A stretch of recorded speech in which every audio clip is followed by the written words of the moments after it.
Hi, everybody. Welcome to the Santita Jackson Show here on AM 950 Radio, the voice of progressive Minnesota. It is a joy to be with you today. Actually, we're recording on election day. And so I want you to let us know what you're thinking about this election. Either way, by the time you hear this, we should know something, but maybe we won't.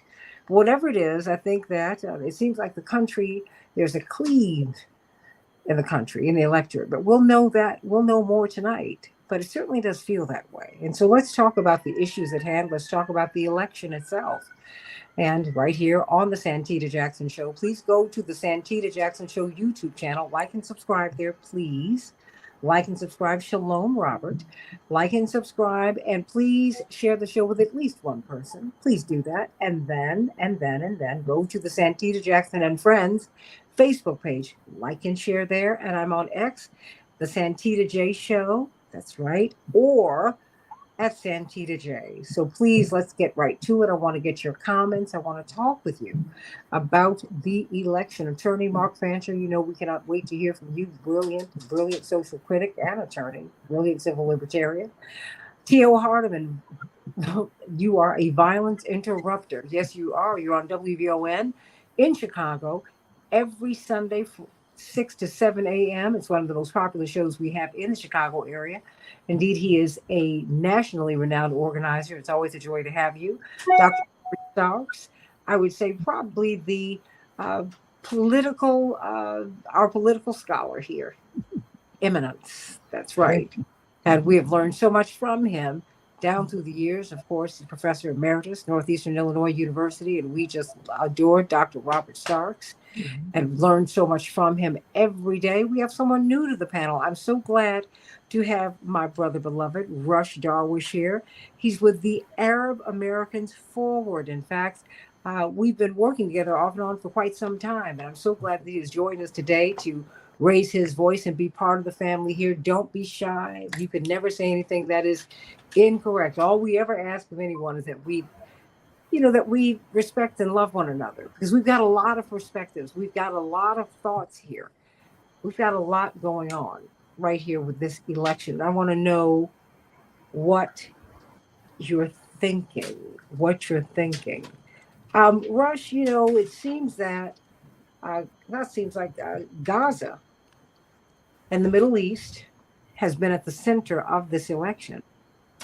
And then we had the uncommitted movement, 21 days, 101,000 votes, and then it just spread all over the country. Palestinians were denied a true voice on stage at the Democratic Convention, but they did make it to the supplemental seminars that you had that were offshoots of, well, they weren't offshoots of the convention, they were part of the convention, right? So, there's all of that. So I want to know, really, we see that some of the uncommitteds have said, okay, we're going to try and work with the Democratic Party. Can appreciate that. And others have said, absolutely not. And the prevailing thought is that you cannot win Michigan without the Arab American community. And increasingly, the Arab American community, though not large in number in many places, you're mighty because you're united, which makes you a formidable voting bloc. Talk to me. What are your thoughts about this election? Well, right now we have Santita as what I call political chaos. Historically, Arab Americans have voted Democrat, I would say roughly 70%. Michigan, at least with the Arab American voter bloc, has been Democrat. But what we have now is nothing but chaos. It started, as you mentioned, with an uncommitted movement. Kamala Harris comes in and replaces Joe Biden as a presidential election. And that kind of sent a little bit of a different mood where maybe Arab Americans would be open to voting for Vice President Kamala Harris. But many Arab Americans are not sold, to the point, Santita, and this is maybe going to shock people.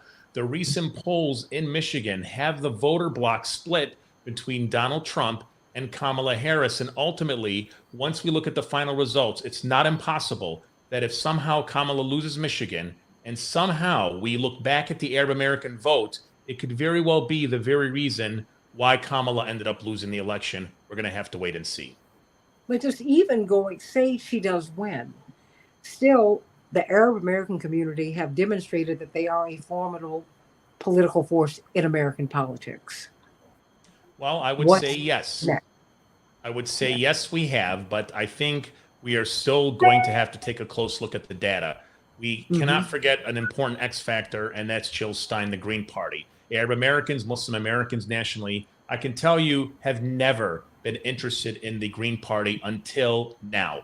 Because of her Mm-hmm. stance for Palestine, there's this strong attempt by the Jill Stein campaign to develop a voter bloc. And we have to wait and see if Jill Stein is able to crack what we call that 5% barrier. This is their goal. Mm-hmm. And they believe, again, that with that 5% barrier, and if that shows that Kamala Harris ends up losing by a number that's in that 3 to 5%, once again, the Arab Americans will look at this as a huge victory and to show their force. As everyone knows on this panel, everything comes down to data. Arab Americans, Muslims, we have voted, but we have never really had what I call historic numbers where we could look at and say, this is why a candidate won. This is why a candidate lost. This is the first time in presidential election history that we're going to be looking at the Arab American vote and analyzing it that way. And we're going to have to wait and see. I'll tell you what, Santita, I look forward to coming back on and giving you the breakdown as to how that all plays out.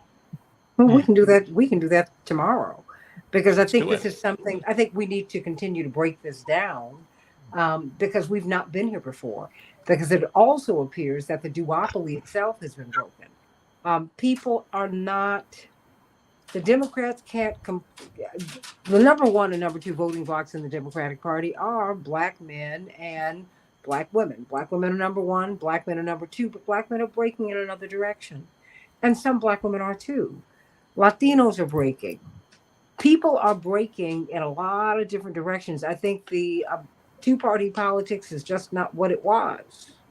It's different now. It's different, and also our view of the Middle East is very different. I mean, now um, Palestinians were a dirty word before. Now, wait a minute, the whole narrative has completely changed, Rush. What do you do with that? Because Yeah. October 6th, 2023, the narrative on the Palestinians is not, it was moving, but it's like the dam broke. Yeah, the Democrats have made it very clear.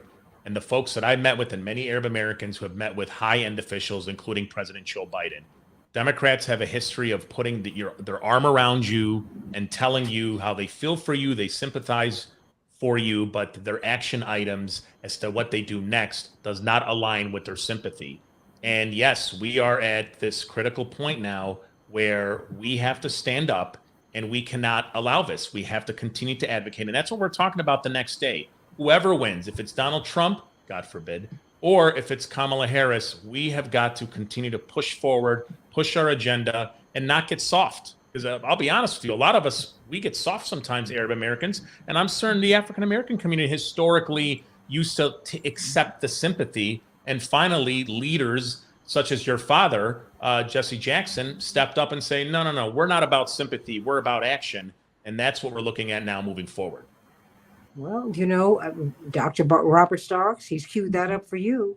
What say you about this election? Well, I agree with Mr. Rush because it is no reason why our tax money is being used to commit genocide, in effect, in Gaza. That's totally wrong. That this war should have stopped a long time ago. And of course, as you read in the paper, Netanyahu just fired his number two man because he disagreed with him on the war.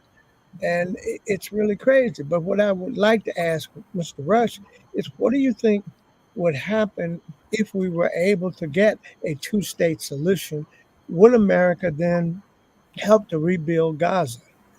Well, I'll tell you what, Robert, to be honest with you, these are what I call two different subjects. First, you have the two-state solution. Let's address that.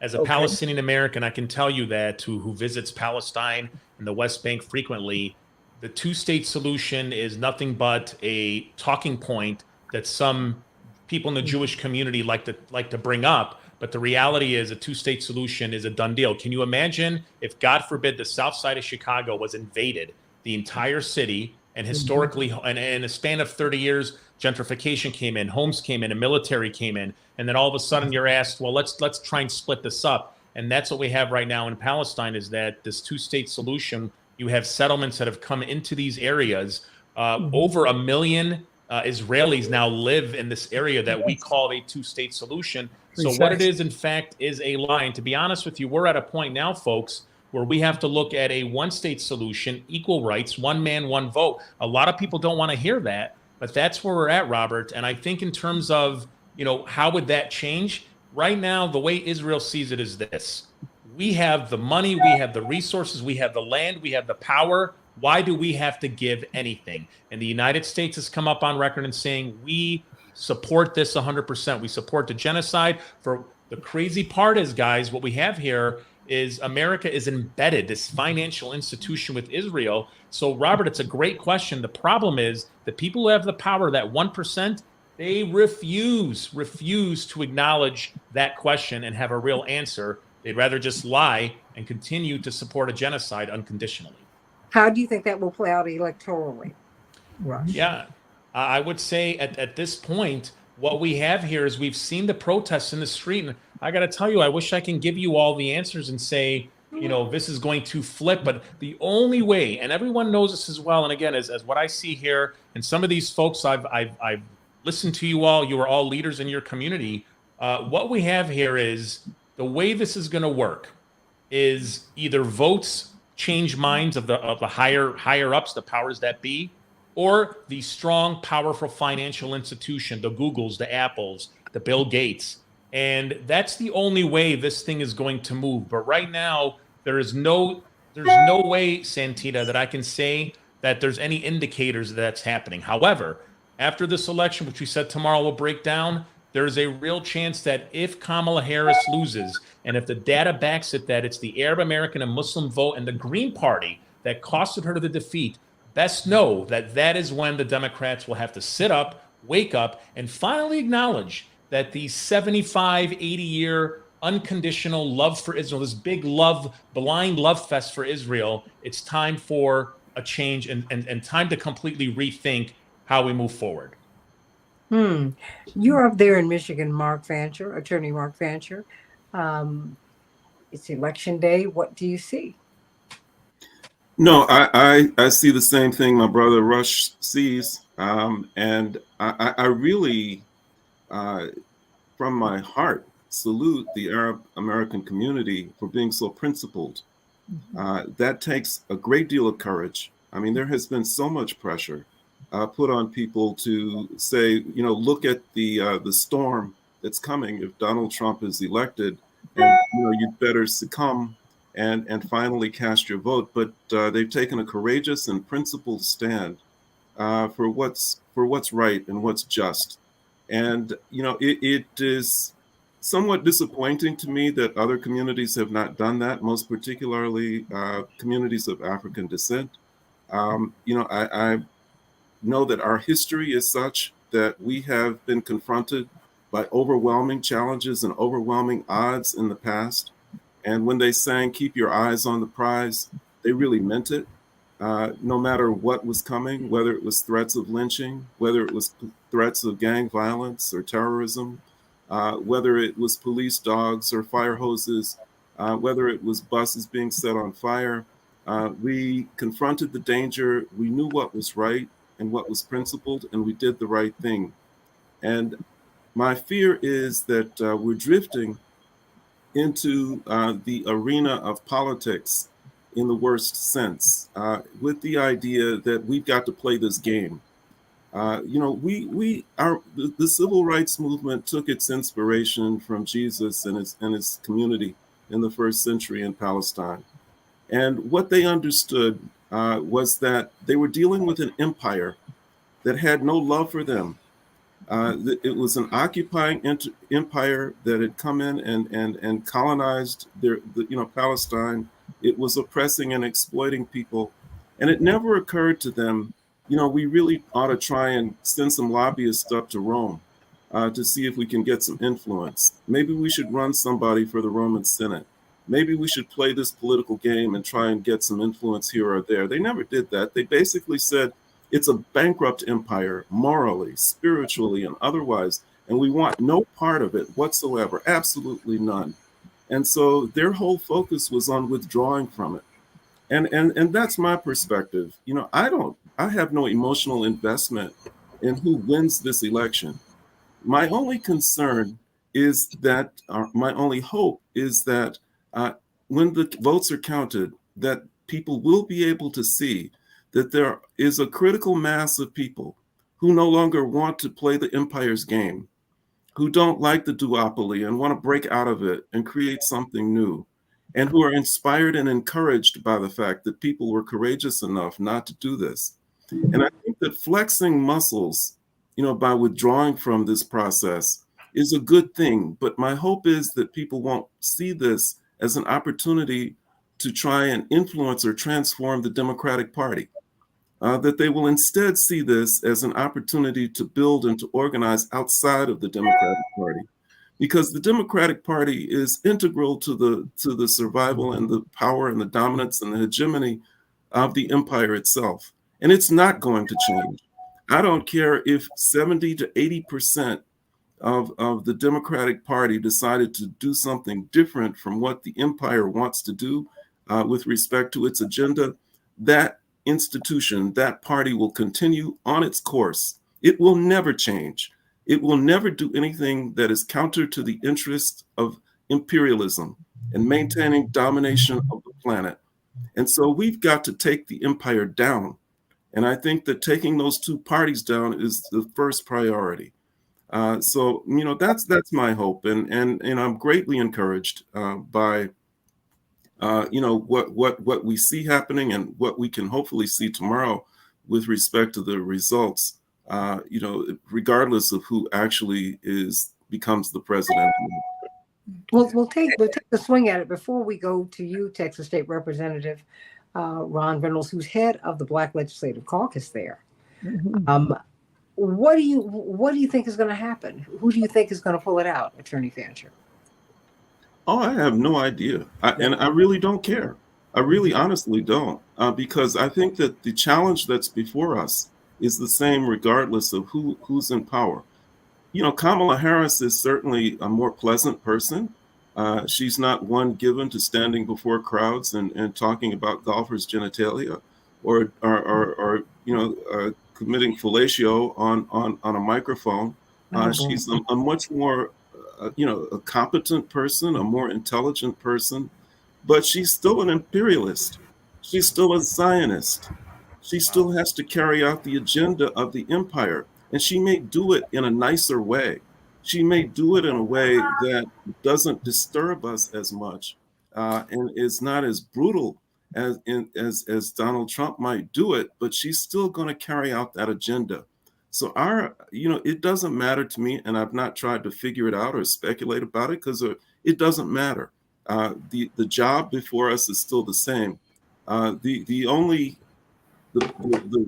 pitfall is that people will, if she wins, believe that the struggle is over, that somehow we have achieved the desired result and we can all sit down and not do anything. Versus if Trump wins, people focusing pretty much exclusively on him and all of his escapades and distracting us from focusing on organizing in a very real way. So there are challenges either way. And I really don't know who's going to win. If you want me to guess, I would say that Kamala Harris wins for this reason, that I think that the empire is committed to placing in that office someone who's going to take good care of the empire. And I don't think that they, if they've got their heads screwed on right, I don't think that they believe that Donald Trump is going to be a good errand boy and caretaker of the empire, and that they will do whatever is necessary to make sure that he does not, take the helm. Texas State Representative Ron Reynolds, you got to come behind all of that. But we're having all of these voices. I see you, Reverend Dr. Jeanette Wilson. But you know what? If we're going to be honest, And part of my mission, not part, at the foundation of my mission for the show is to create a platform. And I really think this is my mission, it's my calling, so that we can all speak. Mhm. Too many of us are being shut out and we're not being heard. And what did someone said that riots are the language of the unheard? We can't not acknowledge people. We can't not acknowledge people, their pain, their disappointments, and their points of view. We've got to do that. That was something that, Dr. King did. He had his staff, Rush, my parents worked for him. You had people who were all over the place. Andrew Young was someone who was very conservative and really establishment. Reverend James Bevel and my parents came from under his wing, and you know that Dr. Starks. He Mhm. was the radical revolutionary. Come Very. on, let's do this. Let's do this, y'all. Let's take this thing down. That's why when Andrew Young wrote about my father when he was about 22, 23, they said he was a little different and a little crazy because he'd walk to the front of the line and push us to walk through the line and challenge these people. And so I understand it. But Texas State Representative Ron Reynolds, of course, you're head of the Black Legislative Caucus. There's been a real concerted effort to get out the Black vote, to get out the Latino vote, to get out poor white people, and on and on and on and on and on it has gone. Mhm. You tell me what you are seeing, because guess what? Um, you got a big Senate race there and other down ballot races. While we're looking at the presidential race, I mean, there's just a lot that's at stake tonight, right? There's a lot at stake going forward. And of course, you make the point, Rush, Darwish, um, and Attorney Mark Fancher, that and you've taught us this, Reverend Dr. Robert Starks, Mhm. that voting is the end of the beginning, not the beginning of it's not the beginning of the end. I mean, this is where you start to get involved in this That's right. process. What are you seeing, That's Texas State Representative Ron Reynolds? Because you've had a lot of people. I know my brother, Congressman Jonathan Jackson, has been down to Texas several times campaigning for Colin Allred. several No one, times. no one expected him to get Yes. this close, right? So what are we seeing? What's going on in Texas? Wait a minute, the state. Let me tell No. everybody, it purged more than 1 million voters. Oh, okay. I just had to say that. Whew. Texas State Representative Ron Reynolds, what's going on? Oh, Well, yeah. uh-huh. Well, if you can see my shirt, it says Oh, that I'm all Oh, in, and this is me I love it. Open it as up. a national board member for the NACP. Yeah, okay. all in, all in. We're all in for democracy. Uh, Today's the day, Santita. I'm so happy that you have this platform for your guests to give everyone's ideas about what they see, and no one is to be discounted. I think that Mark he has great points, and there are great points about what's happening in Michigan with our Muslim brothers and sisters. But let me tell you, I believe that this election is going to come down to uh, many women and African Americans and minorities that are voting their values, and I believe that that's going to help Kamala Harris secure the presidency, 270 electoral votes. I believe that um, she's definitely not a perfect candidate. I've never met a perfect candidate, though. I mean, there's never been a perfect candidate, whether it's Barack Obama, Bill Clinton, whoever it is, right? But elections matter, and we have to do a better job of making sure that we hold our elected officials accountable so that everyone's voice is heard and no one is drowned out. I believe that Kamala Harris represents um, marginal progress from the Biden administration. I believe that she's better on the issues of women's reproductive rights, better on voting rights, and I believe that she's going to be better when she's dealing with Benjamin Netanyahu. I'm very hopeful that she will call for a ceasefire, that once the election is over with, I hope that she will do the right thing and help us end this atrocity, this genocide. I really hope and pray that she will. But on top of that, I hope that we will have a a blue trifecta and a Democrat majority in the House and a future Speaker Hakeem Jeffries, because she needs both houses to be able to get any meaningful legislation passed. So I think it's going to be a long night. I don't know if it'll be decided today or not. It's unlikely, but I feel very good. When it comes to Texas, I'm cautiously optimistic, but I'm going to be very candid with you. I don't think Colin's going to win. I think that he'll make a very close and good showing, but I don't believe that he's going to be able to secure a victory over Ted Cruz. I voted for him. I stumped for him. I was happy to stump with your brother on numerous occasions, coming all the way down from Chicago, Illinois, to help him. I believe that there was a lot of momentum towards the end, but I think it came too late. I think if it would have started earlier, we probably could have done it. But there were so many. Texas is such a large state, more African Americans than any other state in the country, and we quite frankly didn't touch enough people on the ground.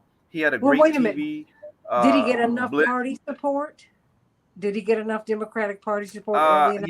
He did, but it wasn't the grassroots. You remember, Santita, we talked about having grassroots and trusted messengers, people that the community that got street cred. You know, we talked about that, with Mr. Hardiman. We talked about like having people with street cred going into the hood, going into those underserved communities. Well, they didn't do that. And I think that's going to be the difference maker in terms of turnout. He needed massive turnout. And we're still voting, but it's unlikely. I haven't seen the turnout that it's going to take to get him over the top. But I think that long story short, I believe that we're going to make progress, and Texas will be in play as a purple battleground state going forward. But I don't think that we're going to get over the top today. Although we did a yeoman's job, I don't think that they did the kind of wholesale retail politics that they needed to. Too many Washington, D.C. consultants, Santita, we talked about that, not getting enough money to the underserved communities, Black and brown communities, not putting enough money and boots on the ground. And I think that's when we analyze it, I think that's going to be the mistake. And I'm hopeful. I'm hoping I'm wrong. I'm hoping you guys will say, "Well, hey, man, you said this, and he won." I hope I'm wrong, Santita, but that's what I'm seeing. I'm just seeing not enough. I think even pastors, if he wins, not enough. Yeah. If he wins, you're still right. That's what Rush is saying. That Yeah. One of the things that we've learned from Reverend Jackson is that the reason he has been so strong is because he's been down on the ground in the weeds, Mark Fancher, with people. He met Greg That's Mathis right. going That's to right. jail. He was to talk to people in the jails and the prisons, folks people don't touch, people don't care about. He wasn't trying to register voters. He was trying to save some souls and sons and daughters. When you get out of here, I need you to be productive. And while you're here, go to the library. Oh, no, I mean, that's what it takes. Could I ask? That's what it takes. We need more of that. Almost a question, Representative. How was the turnout in the three largest cities in Texas, i.e., Houston, Dallas, and Austin? Representative. That's a great question, Doctor. The turnout has been up, but not where it needs to be. Like, for example, in Houston, the African American turnout has not reached the level of Obama. It has not reached that level, and so that's the kind of surge that we need in order to propel Colin Howard over the top. So we unless something miraculous happens today, it didn't happen during early voting, and it's unlikely that it's going to eclipse that today on election day. So we didn't do that in the top three cities that you pointed out, and that's why I don't believe that he's going to be victorious. So white women and Latino women and white men and Latino men can't make the difference, can't fill in those gaps. And abortion is on the ballot in Texas, isn't it? Well, and so we're asking you two questions about abortion and we everyone don't have a ballot asks initiative like Florida. Okay. So people would be vote, but what about? I mean, because everyone keeps asking about Black men, and I just did an interview. I said I think you're asking the right question about the wrong people, though. Why don't you ask why there are not more white men and Latino men and white women and Latino women voting for her? Don't get me. I said, my men we're on lock. So, Oh, I mean, what? And I'm not telling you how you need to vote because Rush, I absolutely appreciate where you are because I believe my mother's often said, she said, look, I love the indigenous people and I admire them. I said, well, okay, why? Because my mother, when she throws these things, Mark, it's for a reason. She said, because they refuse to take a dime. I'll tell you what, Santita, we have what this has led to, though. When I opened up your show and you asked me the state of the Arab Americans nationally in Yeah. Michigan, I called it political chaos. There's two ways of looking at it. Yes, political chaos is one, but that is also on the other side when you have a fragmented community that are saying we are not going to just vote unconditionally for somebody without this super important policy that is happening in Palestine. Now, let me just say this about Rep. Ron. If America has the same energy this guy has, there'll be a lot of people that are going to go out and vote, and Kamala Harris is going to win because that. I mean, man, Hello? I haven't seen energy like that in a long time. So God bless you, Rep. Ron. I will say that. But let me just add to one thing Ron mentioned about Kamala Harris calling for a ceasefire. It's easy to call for a ceasefire. I mean, Kamala Harris, the vice president, has gone on several occasions, including at the DNC convention. She will say, I will call for a ceasefire. That is not enough. The ceasefire must come with action. This must come with at least, the very least, a halt on military aid to Israel to make sure that this ceasefire happens. Plus, also the financial side that is continuing to be flowing through Israel needs to be put on a temporary hold. However, Kamala Harris, which goes back to what Mark said, he called it the empire. This is where we have the problem, is that the empire is not giving Kamala or anybody in the establishment a green light to go past just words. So that's why we have a problem. And I think that's why, again, when the votes come in, there is a chance if Kamala falls short, it will be because she did not address the ceasefire situation as so many people asked her to do. Well, everybody, thumbs up, thumbs up, thumbs up. Coming down to you, T.O. Hardiman. I'm so glad you have stayed with us. But here we are. What's on your every Sunday, 6 a.m. on WVON. Tune in, everybody. T.O. Okay, Hardiman. I get right to the point. I want to thank my mentor and my professor, Robert Stocks, on here. So when you all hear me talk, I learned from Professor Robert Stocks. I want to make that clear, all right? Thank you. And Yes, he sir. is grading you. He's critiquing you. He's judging That's you. right. That's right. Now, look here. What happened is the Democrats, I've talked about it before, the Democrats need a makeover right now. If Mrs. Harris were to lose this election to a criminal, that says a lot about the Democratic Party's image across the United States. Because what I'm hearing is that, a lot of people just tired of the Democrats, not necessarily Mrs. Harris, but the Democrats as a whole. A lot of people feel they just have not delivered for the inner city communities out here.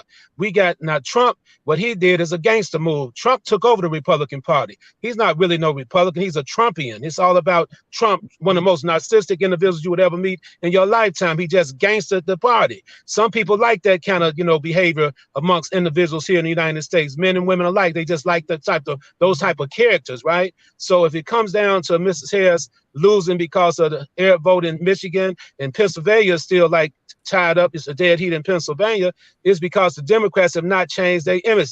We need a makeover, and the Democrats, from my experience, should stop the practice of trying to think everything's going to be, you put your little suit and tie on trying to look like you just perfect, like you've never done anything wrong in your life. That's why Trump is prevailing to a degree. Now, the Democrats, once again, cannot defeat a criminal. Like Michael Jackson had that record, Smooth Criminal. We've been hit by not a smooth criminal in Donald Trump, but definitely a criminal, all right? And so that says something about the Republican Party and the Democratic Party. To be honest with you, the Republicans allowed this guy to just take over their party. They couldn't do anything about it. Nothing, zero. They could not do zero about it, okay? And so that's where we are today. I don't feel that enthusiasm when Barack Obama ran for president. I wish Mrs. Harris the best. And, the reality is no matter who wins tomorrow, T.O. Hardiman has to get up and take care of my business like I do every day, Santita, no matter what happens there. But I do hope we have peace in the Middle East. And whether it be Trump or Ms. Harris, I don't think neither one of those candidates would actually do nothing on a substantial level to bring about overall peace in the Middle East when it comes down to not supplying the Israeli government with those super weapons that they continue to supply them with. So that's a bigger question. That's why I always steer guidance to the United Nations should do a stronger job. And like we have a lot of turmoil going on, with Russia, the Ukraine, of course, and some of the European countries out there are struggling here and there. So I don't know why the United States should be the main, country to provide that solution. I just want to put it out there. And before I end, Santita, I want to say this. My main concern, once again, is a lot of my underserved people in the African-American community. Everybody's depending on the Black vote, but Black folks, we end up, man, look here, travel to the United States, you'll see what I'm talking about, which I've done. Baltimore, Memphis, St. Louis, Chicago, just to name Miami, the ghetto parts of Miami. You look at it, LA, look, we have a multitude of issues, and it just appears we have not been, and I'm not saying people just need to give us a handout. I'm saying on the resource level, we have been deprived. And it's everybody knows this. It's not nothing I'm making up. So if Mrs. Harris were to lose once again to Donald Trump and this guy here, this will never happen in another 100 years from now, where you have a guy that has 34 convictions running for president in the United States of America. When a guy like me couldn't run, I couldn't run with all the things in my background like Donald Trump. It would be impossible to do so. So that's where I'm at with it. But I just don't feel that like Rep. Reynolds was talking about, I don't feel that enthusiasm. I don't see that real, what you might say, motivation taking place. Now, Illinois is a blue state, and I did vote earlier today. I just don't feel the sense of, and then a lot of people are saying they're going to turn red. There's been a lot of information people want to turn red out there. So that's my input, Santita, for right now. And that's exactly what I'm seeing every day here. Well, but that's a lot. You give us a lot. Reverend Dr. Jeanette Wilson, before I get to you, Dr. LaShawn Latrice. Well, I have unfailing hope, and I believe that Kamala will win. I believe that when you turn red, you bleed, and that's a signature of blood. And so I don't think that we want to move into the negative as much as I hear people. I hear some of the concerns. I hear all of the concerns. I do think we have to have a different perspective on Palestine and Jerusalem, without question. However, I just don't throw everything out and end up saying we're just not going to do anything. You're not going to take the empire down in this manner. If you talk about Jesus, he did not take the empire down by violence. Violence was pushed on him, but he constantly lifted up hope. And so I believe that we have to hold every elected official accountable, and we've not done that. I think Palestinians have shown us you have to demonstrate, and Reverend Jackson has always said you have to demonstrate for what you want. You don't beg people, you demonstrate your power, and you also demonstrate you want action and you want it now. And so we're at a point of a great challenge in our country and in our nation. It's a great divide right now. The country is more divided than it has been since the Civil War. This is the first time since then that we really see states by Dr. Starks almost trying to secede from the Union. Mm-hmm. Mm-hmm. And, so this is a very challenging time for all of us. And I believe that we have an opportunity to save the nation and then fight for the democracy that we've not had. I agree with T.O. We have a lot of challenges, but Black people stop fighting. We stop demanding our share of resources. We stop demanding high quality public education. Stop making our children go to school, making our teachers teach. So some of this requires us to be more vigilant. And I believe that Kamala, the vice president, as a woman, she has a different level of concern than any man we've ever seen. Women have that natural nurturing spirit about us. And so we carry different kinds of burdens and we see things differently. And I think it's time for a woman. I really do. I thought that when Hillary Clinton ran, we had another opportunity, but white women did not vote for her. I do see a groundswell among women that I've not seen before, and it wasn't as great with Barack for women. And so if you listen to Michelle Obama, she's really speaking on behalf of a broad spectrum of women. And so I think, brothers, this is a time for, it's a season for women to stand up and speak out and stop waiting for men to speak for us and to do for us. And so I just think got a great opportunity. No matter what, we got to hold whoever wins accountable, and we do need a Senate. We need a House because you can't get anything done. Mm-hmm. Barack couldn't move anything. He couldn't even get anybody on the Supreme Court because he did not have the power. But you know what? But Reverend Wilson, we also stopped in order to protect him. We were told by their White House to hush. Yeah, to be quiet. Now they did that, and I always thought that was tactically. Representative Reynolds, Attorney Fancher, Rush Darwish, T.O. Hardiman, Dr. LaShawn Latrice, and Dr. Robert Starks. You know that was a huge mistake, and we kept telling them, and they shut us down. The Reverend couldn't was blocked from the White House. I didn't write that. Mark Emanuel. Mark Halperin and John Heilemann wrote that in their books. Mm-hmm. I'm not upset about it. I just know how much we might have won, but we lost. And we cannot afford that. I think also we started to feel that if you elect a black to the presidency, everything is over. We're good now. And we have to remember, as the Palestinians understand, it's not over till it's over, and it's not over just because you get one person in a position. You have to keep fighting. The struggle continues, and that's what I've learned being in the movement all of these years. We just keep fighting, keep marching, keep negotiating every day, and know that these people, they've been elected and they've been vetted, and they're protecting empire. Absolutely. And because I'm an anti-imperialist, I got to push them, and I'm okay with that. It doesn't mean that it's nothing but the Lord that has me knowing personally all these people. Okay? Well, the other thing is, and my point is, this is not for me. What's personal is watching all of these starving poor people around me. Well, I get it. So no. What I'm saying is, we cannot because a lot of us, we are glomming onto people, and I just stay right there, Reverend Wilson, because I want to go to Dr. Latrice. We're embracing these different politicians, these elected officials, because they mean something to us personally. I get it. The thing is, though, we have to go beyond that, because you have to vote not just for yourself, you have to vote for your neighbor. Absolutely. But the Bible is very clear, Santita.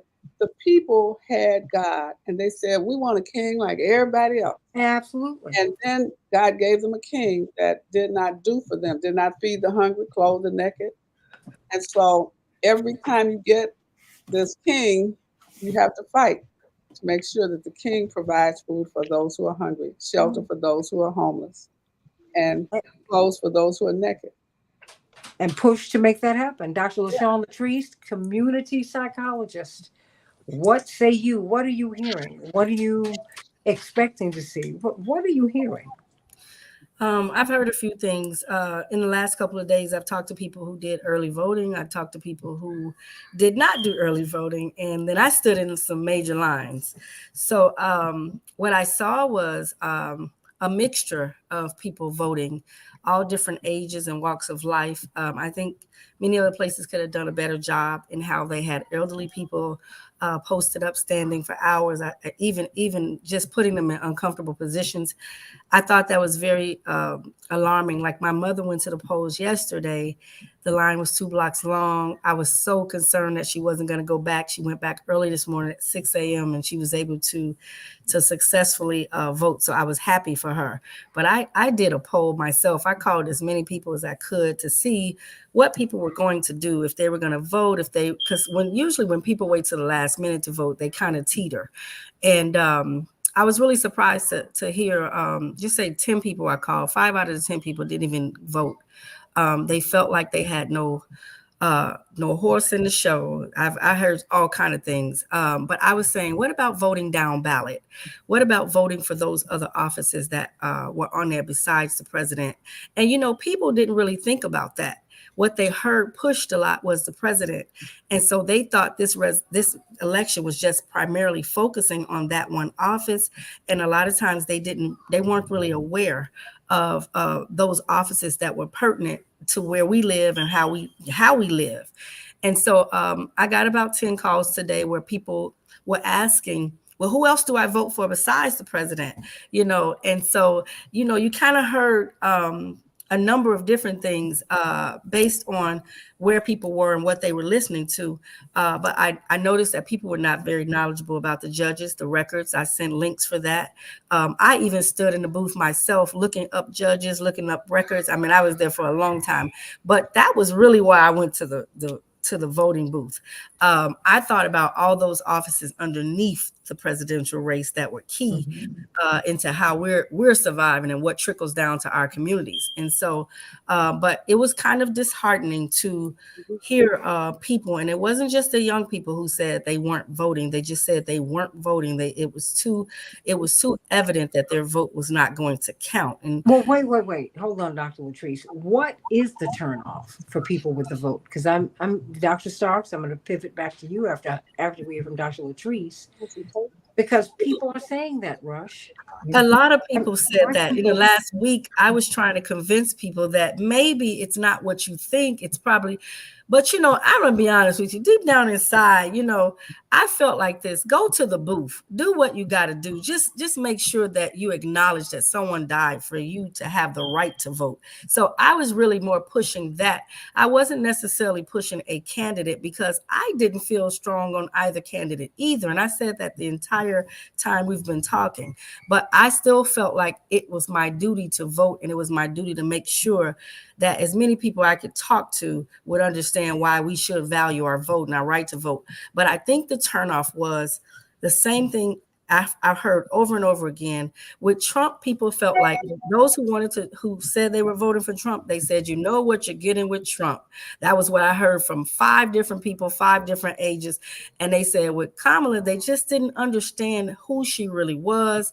They felt like she was disingenuous and unauthentic, or whatever the case was. And I've said that myself, just based on some of the things that I watched with the debate and with some other interviews and things like that. But when it's all said and done, I do think that something major has to happen. Like, we're going to end up in a position where the world is not, or the U.S. is not going to have to do nothing but pay attention, that they're going to have to do something different, because all of this hoopla that has happened these past couple of months and a lot of the distractions and things that pulled us out, it still doesn't take away the fact that many things were ignored. Many things weren't talked about. Poverty, homelessness, the lack of accountability amongst law enforcement, people who are suffering from the impact of mass incarceration, people who have been incarcerated, being overlooked, impoverished communities, just not getting the type of attention. People really felt strongly about that. And so I think that when it's all said and done, no matter which side people were for, Republican or Democrat, to me, the general consensus is people think they all work together. And they were feeling like, it's not Democrat or Republican. It's not really work for us like that. And we're just not voting for someone because they look like us. And so we've been told that a lot. And I think that's that insult time is over with. I think right now the world has to almost pay attention that there's something strange that's going to happen. Like the last election, I never forget, I was so sure Trump was not going to win. And when Trump won, everybody I saw the next day, they looked like they lost all the money out their bank accounts. I mean, it was unreal. I feel like this. It's so close, you can't call it. And I think God only knows the decision. And whatever decision that he allows to happen, it is because he wants to get our attention. So we just got to pay attention. Dr. Starks? Well, I want to go back to Attorney Fancher's notion, which is right on point. The fact is that the great majority of Trump supporters come to their decision on Trump via white Christian nationalism. Understand what I just said now, Reverend Jeanette? White Christian nationalism, which they believe God gave them the right to rule the world and run everything in it. Okay. And they actually believe that. So they are pushing this idea that they should support Israel in whatever it does. They should continue to rule Africa with no regrets, take all the minerals and the wealth out of Africa and give Africa not very much anything. They see it's okay to send Haitians who flee to this country back to Haiti on the plane. I mean, it's all crazy. But I agree that I don't know how we can get rid of this empire, but it is a white Christian nationalist empire. Well, Mark, Rush, would you all like to respond to that? One thing I will say regarding the votes, and I know that it's such a important aspect of life to go out and vote today, but at the end of the day, when we talk about the youngsters, let's say 18 to 23, that's right. I've now aged myself where I see them as young. I remember those good old days. And I will tell you that it's thank you so much, Reverend. But I will tell you that the youngsters out there, this whole idea of just telling people to go vote, go vote, go vote, that's not how young people operate anymore. You got to give them a real purpose, and they have to be inspired.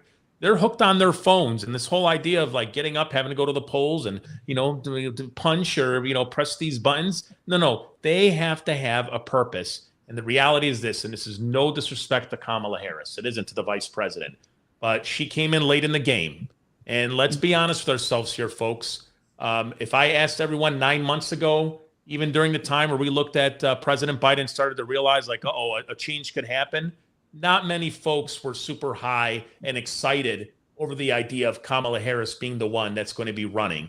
The fact is, back to what Mark said, the empire chose her. And then it was kind of shoved in our throat. And yes, when you look at President Trump or former President Trump, and I hope it stays that way, this is kind of like our best option. And we were inspired by the fact that no matter what, she's going to be better than Donald Trump. But in markets like Houston, areas where we want to see a higher turnout in Black and brown communities, we got to call it the way it is. She doesn't move the needle. She's not Barack Obama. And you know what? She's not Bill Clinton either. So I think this is something we have to look at. And also another exit poll data that I'm really looking forward to, just from the standpoint to see how the men truly voted. Because I'm going to say something here kind of controversial, folks. I don't trust men when it comes to going to the polls, when it comes to voting for a woman. I'm sorry to say it. I know it's kind of like a hot button or a controversial statement. But I know that Hillary Clinton, when the men this is where men stay quiet. But the real question is, how many men went to the poll with this idea in their head? And I'm telling you guys, there's a lot of them that will absolutely, positively not vote for a woman. I am telling you guys, I remember Hillary Clinton got shook in 2016.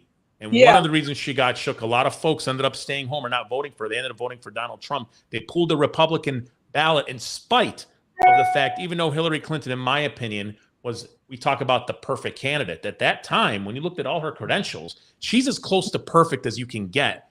And still, men did not turn out for her. So let's see how it plays out for Vice President Kamala Harris. I think the other issue is women didn't turn out for Hillary. True. She lost by the margin of women who voted with their husbands or by their own inabilities to support a woman. I think that Kamala, the vice president, has pulled more women to the polls. And I think white women are going to vote for her because of this whole issue of reproductive health. Right. That's a really big deal. And all women are affected by it, old and young. Right. So I think that's the edge she has. Now, men, I don't know if men in America are ready for a president, but we have them. If we vote our strength, we can win. If women vote, we can win. It's without question. We have the power, whether or not we use it. I think you're right. Young people, they don't even want to go to the polls. I don't want to go anymore. We should be more automated than that. So we're going to have to change the way the election process goes, but we also have to hold people accountable. It's very frustrating.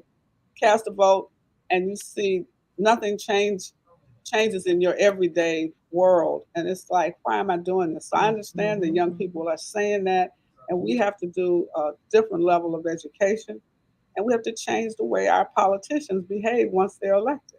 Well, I will say this, and I'm going to cut this here, but we're going to continue this conversation at this station break. AM 950 Radio, the Santita Jackson Show.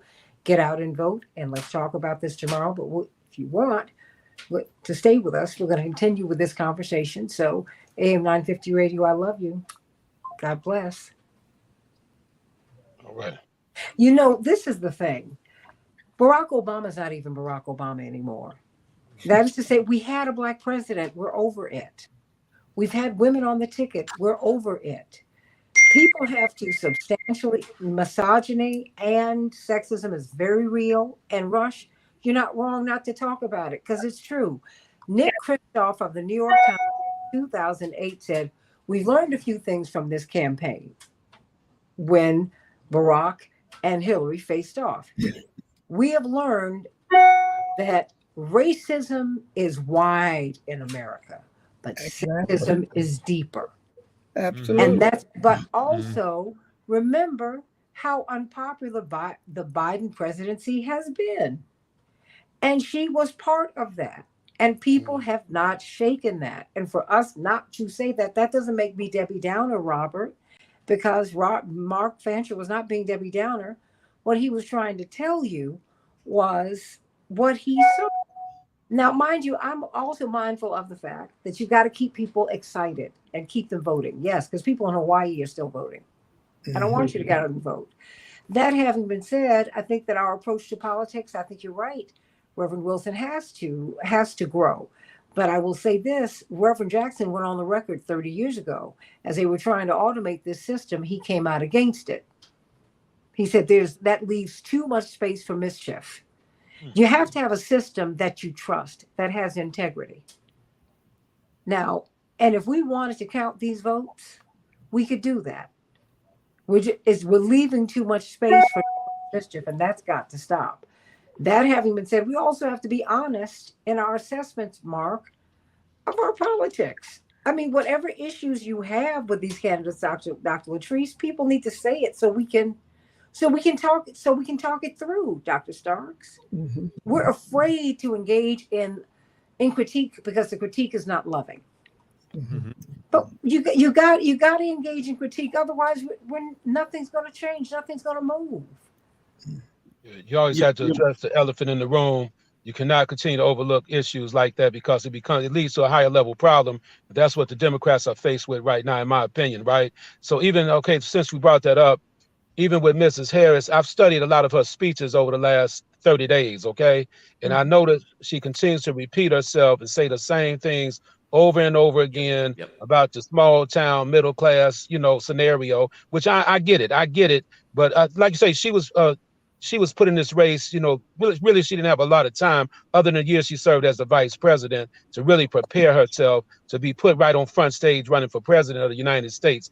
The timing wasn't there, so maybe she had more time to prepare. I'm just trying to look for different scenarios, but I'm not calling anything quits though, because the verdict is still out. Let's just see what happens in the numbers here tonight and tomorrow morning, and then we'll just see what's going on. But like I said before, I just don't feel that overall thrust taking place. And like Dr. Latrice was talking about, when you talk to people, I hear it from everybody I talk to, they say they may not vote. I know a few people that wrote themselves in as president. They're like, what the hell? I write myself in, And then Brother Rush was talking about Jill Stein. I met her myself. I talked with her, and I wish a third party could, get some traction one of these elections where they can get 5 or 10% of the votes so they can be considered as a party, a relevant party, because it's time for a change. The two-party system, and then going back to Israel and the Palestinian conflict, one union would be better for that country. For both, both people there, if it was possible. The one parties, I'm not a party, but a one country system would be much better, because the Israelis continue to encroach upon Palestinian land over there, and their population is steady growing. And you cannot have that's going to lead to it's already led to major conflicts. So the reality is maybe that's something that we can push for. But we need them leaders. We need leaders, world leaders that can go there and make sense of the matters, even if they have to stay over there for about 30 or 60 days to come up with a bona fide solution to bring peace to that region. It can be done with the right leaders. Yeah, okay, in my opinion, there. No, you're right, but you also have to look at the profit motives. I mean, because there's money over there, and there's oil in them, their hills, and we don't fight over lands that are not mineral rich. That's North Korea, trillions of dollars of minerals. That's what I mean. Hey, even South Carolina Senator Lindsey Graham said, "Hey, North Korea, they got trillions of dollars of minerals that are untapped." Come on. I mean, Jared Kushner said that God is going to make a great beachfront community. And this is not a war. Wars are between armies. Exactly. This Yeah, is that's not what this is. This is totally a different. it's a genocide. Is when an army attacks an unarmed people. That's what you got. Hezbollah is a militia. Hmm. Hamas. I mean, these are militias. They're not armies. They're not standing armies. They're not. And I'm not saying that Hamas was right on October 7th. No, but you can't tell me that killing 200,000 plus people, according to the Lancet study, is right. You're never going to justify that. And a lot of people, Mark, are feeling some kind of way about that. And it's not just Palestinians, Rush. Right. Americans are feeling some kind of way about that. Period. And Santita, just to throw an important point out that I know that some people will call a conspiracy theorist, but here are the facts on the ground. As somebody who visits Palestine often in that region where the attack took place, just know that that is one of the most surveillanced region in the world. We're talking hundreds of cameras, drones, foot soldiers, an infrastructure that is highly, highly protective of every inch of the area that was attacked. The idea that somehow, some way, people were able to come in a parachute and land on that ground and be able to shoot and take hostages, I am telling you, folks, that is the equivalent, and hear me out, that is the equivalent of going into the White House and being able to go in and just take whoever you want, shoot whoever you want, and the security, all the security just decided to fall asleep. So I'm just letting you know that this happened at a time when Prime Minister Netanyahu was being pressured to quit, being pressured to have another election. Oh. And how do you distract people from people wanting you out of office? You start a war. And look now, look how he's been able to completely distract and do the greatest pivot in the history of human politics, to the point now where that's not the discussion anymore. And his dream has come true. His dream has always been to, I'm going to call it, is to try and kill and dismantle as many Palestinians as possible, and to go after Iran, and to go after Yemen, and to establish dominance in the Middle East. It's happening. His dream has come true. And America has said, we support you. And the reason is because, you know, Mark, you're talking about the empire, which turned out to be the theme of today's program. But the truth is, the leader of the empire today is no longer the United States. Israel, they're the ones who are leading this empire, folks. They're the ones calling the shot, and America knows it. There's nothing they can do about it, because America stands to lose too much if they ever pivot away from Israel. Too much. What? Too much money, media, finance. It's too much. Yeah, that's something else there, I Rush. was- Because Theo, you're talking about gangsters. You think Trump's a gangster? Oh gosh, Netanyahu is the gangster of gangsters. Ultimate Yeah, gangster. Doctor. I'm sorry. Right. Yeah, Dr. Starks asked earlier how to defeat the empire. I'm going to tell you how. The first thing is to not wag our fingers at these people that Dr. Latrice has encountered who are not voting. I have a great deal of respect for those people, because I think that more than many people who go to the polls, they've made an informed and intelligent analysis of their realities. And they know that there is nothing to be gained for them from participating in the games and the plots and the schemes of empire. And I think that what we have is we've got a class of people, many of them active in politics, who are quite happy with the status quo. They're able to get a certain amount from it, from business as usual. They can run for their offices, they can lobby people, they can do all these things, and they can live very well. And so they benefit from the status quo. They don't want any change. And so they when people who are at the bottom, people who are, have nothing to lose, people who are oppressed and exploited, when they're not getting anything and they don't participate in this charade, then these people who benefit from it turn around and wag their fingers at them and say, people died for you to vote. You need to go and vote. And they're misstating history, because the truth is that for African people in this country, their objective was not to vote. Their objective was to be free. So for those enslaved Africans on the plantation who ran away, for those who organized insurrections, for those who burned the crops, for those who did all of these things in order to engage in resistance to a system, they were trying to be free. They were not trying to be Americans. They were not trying to preserve a democracy because they hated it. They wanted to get out of it. They wanted to go back to Africa. They wanted to be free.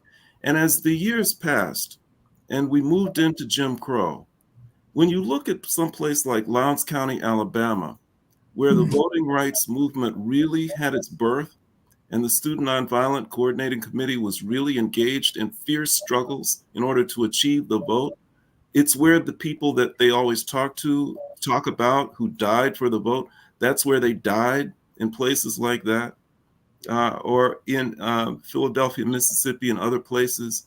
What they were doing was not necessarily focused on just trying to get the vote for the sake of being able to go to the polls and to mark a ballot. What they were doing was trying to figure out how to be free. And so when they looked at a place like Lowndes County and they looked at the population breakdown and they made the analysis, they said, if we can win these offices, if we can win these positions, then we have an opportunity to control things and to make things better for our people. That was the objective. So if we want to preach to these people who are not voting, we have to preach to them with an analysis, with something that suggests to them that if they vote, it's going to make a real difference in their lives. Otherwise, why do it? Why bother? I mean, this is about being free. This is about achieving liberation. This is about justice. This isn't about some empty gesture of walking to a poll and marking a ballot and then going home and you're still oppressed and exploited. That's not what this is about. And so when you get to somebody like me, you know, I see this as not the objective of not trying to preserve a democracy, because I don't think we have one. This isn't about trying to preserve a system because it's oppressive and it's exploitative. And if it's part of an empire, it's a fundamental part of it. And if we want to bring it down, then we have to get outside of the parameters that they've established for us. They tell us that the way to struggle, the way to fight for freedom is to stay within the lines, to go to run candidates to office, to participate in the system, to try and get people elected. No, we've got to say, if that's what they're telling us to do, then that's definitely not the pathway to freedom. The pathway to freedom is to look at what they're doing. And they don't limit themselves to the United States electoral process. They're a global empire. They're oppressing and exploiting people all over the planet. They're doing whatever they have to do in order to lock down the world's resources and to control the regimes that control places in the planet. So it means that our alliances have to be with people who are oppressed outside of the borders of the United States. They talk about immigration as being the problem, but these people are coming into the country because the empire is oppressing and exploiting and killing people in the countries from whence they are fleeing. And so there's this connection there that we don't make. We don't understand that. Those are the people who should be our political allies. Those people who are being hit by the empire in the countries that they were born and raised in. We have to look at Palestinians and see that they're the part of the community of people who are being oppressed and killed in large numbers, and understand that they're our allies. They're oppressed and exploited just as we are.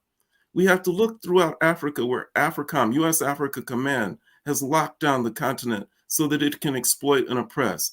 So we have to build alliances with people around the world. And we have to think strategically about where the vulnerability of the empire lies. There are certain weak points that it has, and we have to attack them mercilessly. We have to figure out how globally we can collaborate and cooperate with people in order to do that, whether it's through boycotts or strikes or whatever it may, non-participation, whatever it is that we have to do in order to strike the empire where it's going to really hurt and it's really going to feel it. That's real politics. This stuff that we're doing at the polls in the United States is just a joke. It's a charade. Well, you know, and I have to tell you, Dr. Starks and Rush Darwish and Attorney Mark Fancher and Dr. LaShawn Latrice and T.O. Hardiman, I don't want Reverend Jackson's runs for the presidency to be misrepresented. That is to say, many people say we wouldn't have Obama were it not for Jesse Jackson. That is true. We wouldn't have women That is true. But Reverend Jackson was not just running to put a black face in a high place. If you don't understand that, then you have missed everything that he did. This was about ending empire, which is why we left where we did.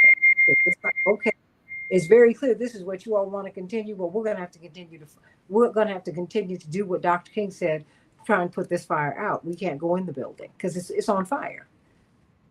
And we have to be clear on that, Dr. Starks, because while we're glorying and exulting in these moments, I watched my father, not Reverend, I watched him put on a bulletproof vest, Darwish, Fancher, Dr. Latrice, Dr. Starks, and a bulletproof coat that it took two people to put on him because my father was 6'3", former football player. It killed me. And they said, well, if we're going to do the best we can to save him. But, like if they shoot at his head. And at some point, my father took off the coat. He was like, look, if I perish, let me perish. I'm going home to meet the king. I've got work to do. And no, I'm not going to let the Secret Service stand in between me and my people. I'm going to dive into the crowd because they need to see me. Because it's the first time that they've seen not just a black person in this position, but someone who's speaking for and to them. I'm hoping that as of this moment, because this is an historical moment. We've never had a woman of color, a black woman, a black Asian woman get this close. I hope we'll push for more than that. I don't want to brown up imperialism, everybody. I do, Dr. Starks and Dr. Latrice. I just had to say that. See, I don't want to do that. And certainly that is not, I was not raised like that. That's not what I'm fighting for. No. I'm not fighting for the opportunity to do wrong. I'm fighting to make way for right to be done. That's it.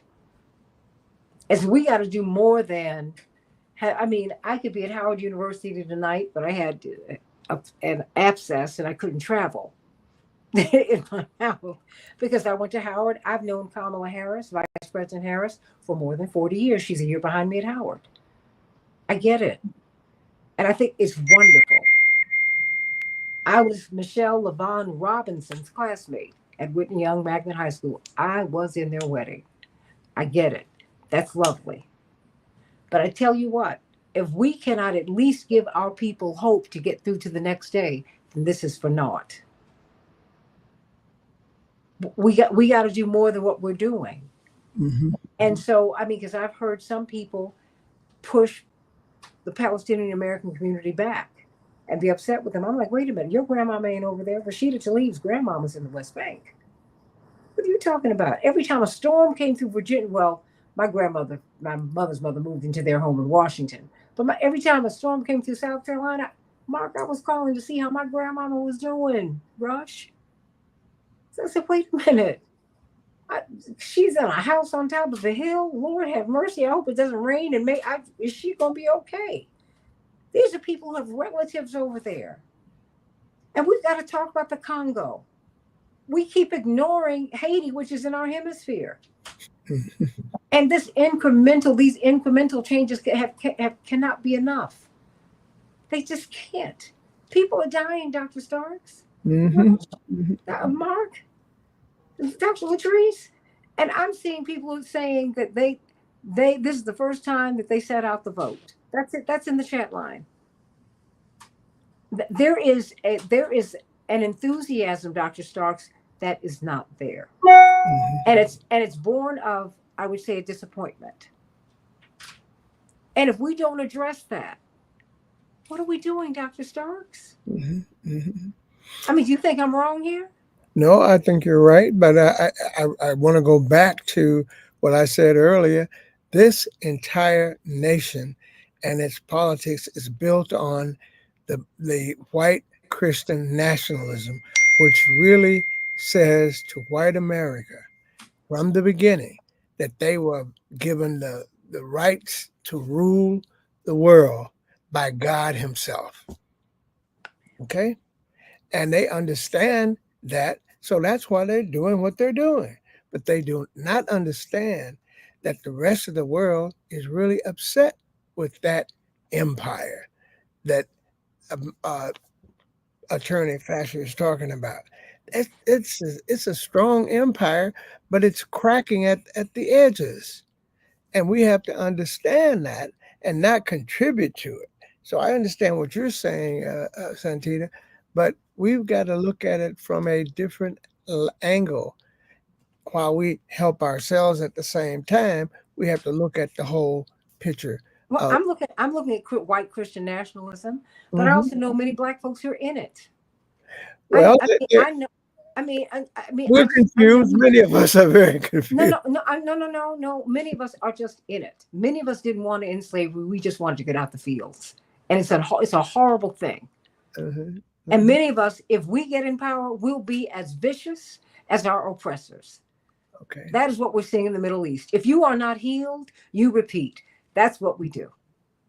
Now, my question is, how are we going to grow? How are we going to be better than we are? Good question. You have seen that. You've seen many of us. You've seen Black folks. Reverend has made more Black millionaires than anybody. Mhm. And sometimes in these people's companies, they're just as oppressive as the oppressor. Enough. That's When are right. we going to stop? Well, I will say this, Santita, if we're really going to dream and think big, it was Yes. mentioned already on this show a couple times about this idea of a third party, and you already have the Green Party. But here's what this comes down to, folks. It comes down to money. And as much as we don't like Elon Musk or someone like Bill Gates, but the truth is this, you're going to need 3 to 4 mega billionaires who have this same level of conversation that we are having, that That's want right. to do good, that want transparency, that want to see change, and they want it to be genuine and they want it to be real. Who are these people? I don't know. But the reality is we'd have to put hundreds of millions of dollars into this new party, this new system that is a Mhm. real vision for America. And I'm not saying that you're going to start with the presidency. Oh, no. You're going to pick various races nationally, and you're going to have to start from the ground up. But I promise you this, if that vision ever came to life, this is where you can start making the real change. But I don't think there's any way around it. I hate to say it. Everything, unfortunately, still comes down to money. This is a big country with a lot of votes, and you are taking on it's an empire, it's the giants, it's an infrastructure that has been untouchable. But it will take money, it'll take hundreds of millions of dollars. And you know what? The truth is this, if we all came together right here as a starting point, we could actually start identifying who are some people that can come in that could lead this movement. But we've seen already the Green Party, we've seen the Libertarian Party. The reality is this, they have good parts, that they're doing the right thing and the right intention, but they're not financially backed. And that's why every time you look at the exit polls, it's 2%, it's 4%, and they're never taken seriously. So you need Yeah. real players in the game. I'm talking about some hard, I'm going to say right here, not just billionaires, forget that's one part, but I'm talking about long establishment Dems. Forget about the Republicans. I ain't messing with those guys. But long establishment Dems that people can identify with, that say, I am leaving this party, this Democratic Party. It does not represent me, and I'm going to be part of this new movement. And if people start to go along with this new movement, along with money to back it, man, things will start happening. But again, this is my dream on November 5th on Election Day. So Yeah, but see, I think that presumes that we want to continue playing this game. I think you're right if what we want to do is to try and challenge these two parties within the existing paradigm. well, what are you But supposed for to do, some of Mark? I us, mean, can you redo the Constitution and redo our election system? I mean, now there's we're called, entering. yeah. It's called revolution, and I think that that's where many of us are. Okay, so how Is about your? that I'm sorry, Santita, to ask Mark, but in a nutshell, even though this is a large discussion here, how does a revolution look like? Like, how do you flip what we have now? the masses of the people are of one accord, of one mind. We've had revolutions before throughout the world. It's nothing. It's not a strange or unusual concept. When the masses of the people believe that they no longer want the existing order to exist, then they do away with it. That But doesn't how do necessarily you mean elect violence. powers that be? How do you get? What system would you propose that is more transparent and better than what we have today?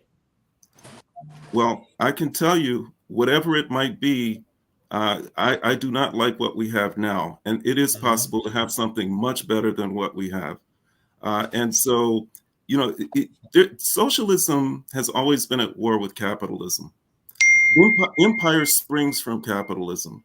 And anytime there has been an effort to pursue socialism in a serious way in small countries, capitalism has destroyed it.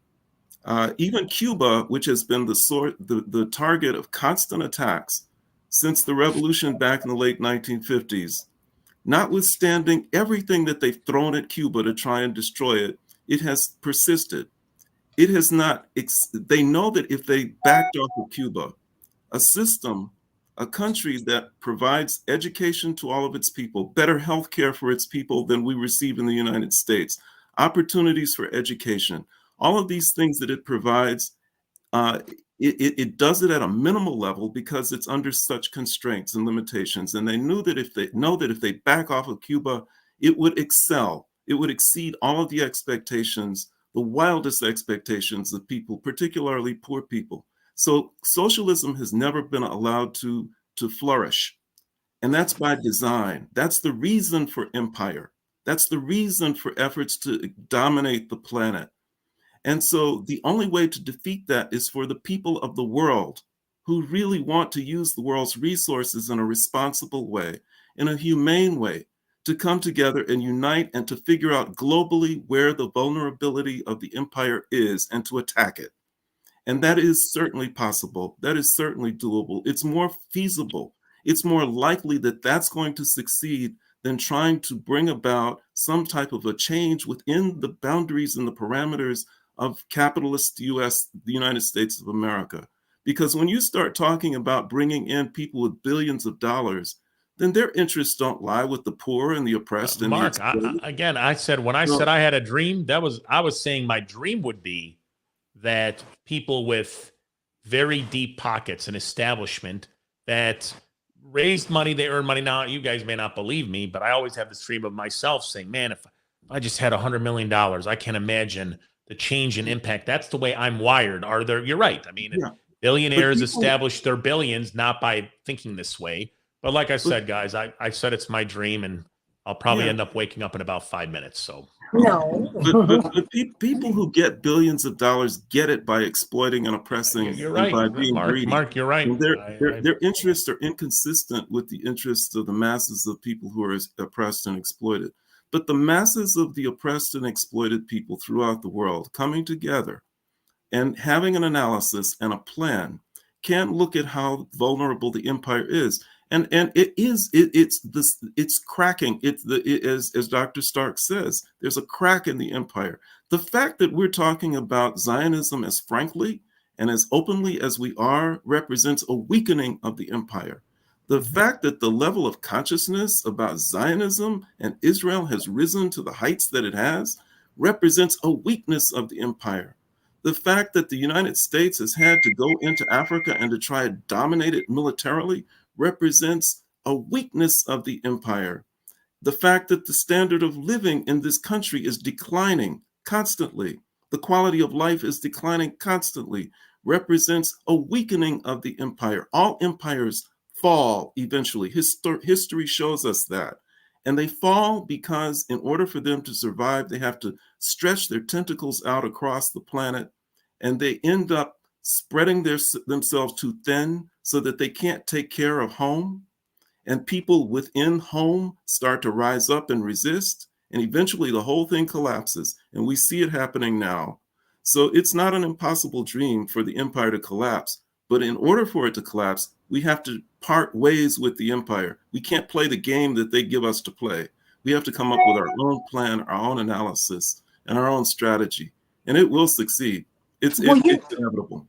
If I may dovetail into this, Dr. Latrice and Dr. Starks, I mean, the fact is our young people are already thinking very differently, Rush. Mm-hmm. I mean, they're not wedded to what we grew up in. They're letting you know they want something very different. They're open to other ideologies. Mm-hmm. I mean, they're the ones who are moving the needle on our international affairs. They're the ones who are moving the needle, yes, even on Kamala Harris, even if it's just I mean, the philosophical victory for look, as a little girl, when Billie Jean King played Bobby Fischer, I think it was just not Bobby Fischer. I mean, Yeah. it was Bobby Fischer. Yeah, I mean, that was such for me. Bobby Riggs. Bobby Riggs. Bobby Riggs, right. That was such a big moment, and I was so enthusiastic. I was almost tearful. And my father came to my room and he said, "Baby, if I had known that this mattered," I mean, he was stunned because I watched it on ABC Sports that night, and I was like, "Oh, she won! She won!" I was about 10 or 11 years old, and my father said to me, "Baby," and he sat down with me. He said, "This really means a lot to you, doesn't it?" And I said, "Oh, Daddy, yes," because my first paper was on women's suffrage. Right, I was reared in the civil rights movement, but sexism to me is as offensive as racism. Okay, so he said, "I would have taken you to the match if I had known that this meant this much to you." So bless his heart, he got Mrs. King on the phone the next day so I could say hello, and I was almost speechless. I'm not awestruck. I'm not starstruck at all, but it meant something to me. And then I saw Martina Navratilova completely change the game over. From Chrissy Everett she came back. She had been a little overweight, and then she came back completely conditioned, and she changed the game. And then the Williams sisters changed the game. I mean, and so we never see tennis the same way again. Tiger Woods, we don't see golf the same way again. Politics is not the same, and people, like you said, Mark, the whole, I mean, the conversation on the Middle East has opened up our domestic politics. Now people are pushing back against AIPAC. Never thought that would happen. I mean, these are the people who tried to run Reverend out of public life. It was only because he was so deeply wedded to the Black community, and the Black community said absolutely not, that he survived. These kids want something else, Rush. Dr. Latrice, they're not even, on one level, they've turned a deaf ear to us. And you know how the progressives left Obama early in his first term? If Vice President Harris doesn't come through for these young people, they will do the same because they're not patient. They can't go to school. The bankers have told them we control the court system. So guess what? Your loans won't be forgiven. You are in a noose, you're in a jam. These kids are not hearing that, Dr. Latrice. They're just that's why you had to get on the phone and talk to people who are engaged. Dr. Latrice, is that not correct? And they looked at you and they were like, "I guess all that we've done to get the vote." Absolutely, that's correct. And it was really just kind of, I was very curious to after standing in the line for 3 hours yesterday, I was very curious to see how many people were serious enough to go to those lengths to cast a ballot. And what I really noticed was, the patience is a little different for people. I mean, people feel like things should be done on a more convenient level. I'm particularly was concerned about the elderly people, but I also thought to myself, when I hear these people's responses, they definitely are not going to present themselves to vote if they feel like their vote doesn't matter. And a lot of people said, plain and simple, the Electoral College is going to decide the election anyway. Why are we breaking our necks to go vote?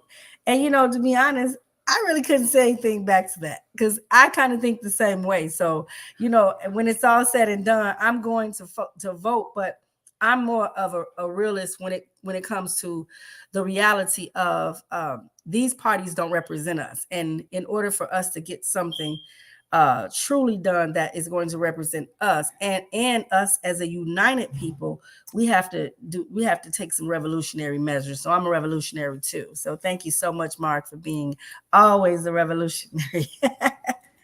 Thank you, Rush, too. I know we met each other years ago. It's so good to see you again. It's good to see you as well. Well, I think you have a lot of revolutionaries here. And guess what? I think our young people, yes, they've already gone down the street. And I think we've got to be cognizant of that it's like they don't think about interracial marriage. I mean, for us, that was like that is not a big, that's no big whoop to them. They don't even think about that. They are going to marry who they want to marry. They're going to be who they want to be, who they feel they're supposed to be. They're gone. Santita, I want to make a point here that Please. I came in heavy with my vision for America, and I want to thank Mark for completely just flipping my life over. I mean, I came in thinking, I came into your show, Santita. I'm like, man, I'm gonna show these folks what a revolution looks like, and Mark's like, man, I'm not playing that. So thank you, Mark. I learned a lot. I'll never propose a third party power whatever ever again. I'm done. I'm just gonna go to you and be like, Mark, you tell him what we need to do, man. What was it? What did he say that resonated with you? Well, what Mark is saying is that the system is broken. And we don't have the answer for a new system, but the system is effectively broken. We see how it plays out. And Mark is right. We see how much money is already pouring into the system, that it is effectively broken, which is why a lot of people, Black and brown communities, younger people, look at the elections and believe that it's just a waste of time. Everyone's disconnected. I mean, heck, think about this. I can pay bills on my phone. I can have people take money out of my account for bills, but yet you can't tell me I can't vote. Like, are we kidding here? There's voter suppression. Yes, it feels corrupted. So Mark is right. I think that the problem is, and this problem that I have as well, is that we're talking about the empire. Well, the empire, they beaten me down. As a Palestinian who has lost now family in Gaza, who've lost loved ones in the West Bank, who has seen years and years of this oppression, and I know for a fact you have seen it as well. But I literally just posted an hour ago before I came on the show and said, I'm struggling. I have yet to go out and vote. I'm struggling for the first time in my life to go out and vote. And it's because I know in my heart, Mark is right. I know in my heart that we have a broken system, and I'm going to go vote. It feels like a lie. I feel like it's a lie. So I'm obligated. It's my duty as an American, all those fun little talking points. But in reality, yes. Am I happy with the presidential candidates? Deep down inside, no. Am I happy in the congressional races in the Mountain Greenwood region of Chicago? No. And I can go on and on. And yeah, it's because I feel like there's just too much BS in the system right now. Yeah, Well, I want to emphasize the fact that Gaza and Ukraine are two of the major cracks in this empire. Please understand that. And it's going to continue because the leadership in this country do not want to listen to what Reverend Jackson has been talking about, what Malcolm X talked about, what Dr. King talked about, what Mark is talking about, what Rush is talking about, and what Latrice is talking about. The system is broken. No one wants to admit that. No, but no, the kids see it. And anytime you can throw out 14 million votes, and George Clooney can write a letter to the New York Times and say the guy that 14 million people who were lukewarm, okay, let's keep it 100. People were lukewarm about voting for him anyway because you didn't have a choice. Okay, they see so much deceit in this. So you got to be very. I remember when my brother Jonathan became a father, he said you got to be real careful with children because he was the first one to have grandchildren. He said because children sniff out your honesty and they sniff out your deceit. If you tell a child that you're going to meet them at 3:15, you better be there. Otherwise, that trust is broken and you don't get it back. He said, so I would see my brothers scrambling, and they're all very, very successful, very busy. Yusuf had a Budweiser distributorship. He made breakfast for his daughter, and she was an infant when he got, she was a toddler when he got custody of her. And he would strap her to his shirt, take her to work. He put a nursery in his office. And then when she got off some sides to go to school, he would go get on the trucks with his distributors at 2 a.m., get home by 6, make her breakfast, get her to school, and because that's what she needed, right? The thing is, we can't continue to tell these untruths to the people. And it's not just the young people. Folks get it. I'm listening. I listen to Washington Journal, Dr. Starks, Rush, Mark, LaShawn every morning, and I'm listening to Americans. Just because people don't have PhDs, Dr. Starks, they're not attorneys, Attorney Fancher, don't play them cheap. No, you can't. You can't. They're not doctors, Dr. Latrice, okay? They're not psychologists. But boy, they sniff out the game. Well, one of the things that they're looking at is the fact that, again, we bring in thousands of migrants, house them, feed them, give them health, and there are thousands of people living on the streets in Chicago, in Detroit, in Los Angeles, all over this country. And you know what? When I try to talk about the tent program for refugees, the corporate plan to bring these people in here, because we want Venezuela without Venezuelans, we want Gaza without Gazans. You're right. We want the Congo without the Congolese. We want to get these Africans out of Africa. We want to get these South Americans, these indigenous people out of there, so we can rape their lands. And the country was built on slave labor, so this is what we want to do. Exactly. So now, wait a minute. Let's keep it real. This is the game, because we settled more than 38,000 Ukrainians in the months after the invasion. We settled them in Chicago, Rush, and no one has talked about it. We fast-tracked them to citizenship. We made sure that they were able to purchase homes, get jobs, move into the middle class and beyond. No one even mentions what happened. And I'm not mad about what happened with the Ukrainians. But if as an African American, a Black American who built this country, it's mind-boggling. I know. I'm unbelievable. supposed to apologize for that. And I'm not willing to beat up on these brown people whose countries we have raped and pillaged. I'm not willing to do that. At the same time, y'all continue to bring in the Ukrainians. I'm not willing to beat them up either, because guess what? They're being, let's say, they're being prostituted too. There you go. There you go. I can.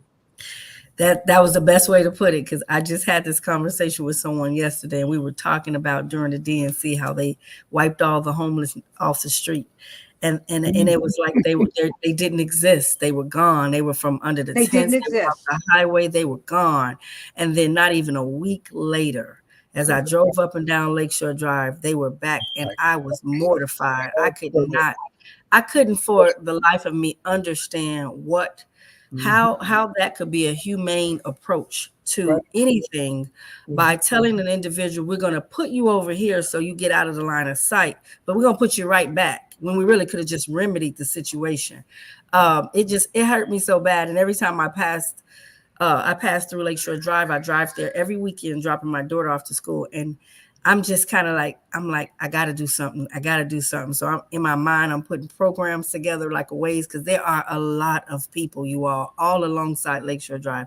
And when I think about that, I tie that to the concept of humanity and how it has to be someone operating from a very inhumane standpoint for them to think that it's okay to temporarily move someone, make them think it's good, and then snatch them back and put them right back in the same position.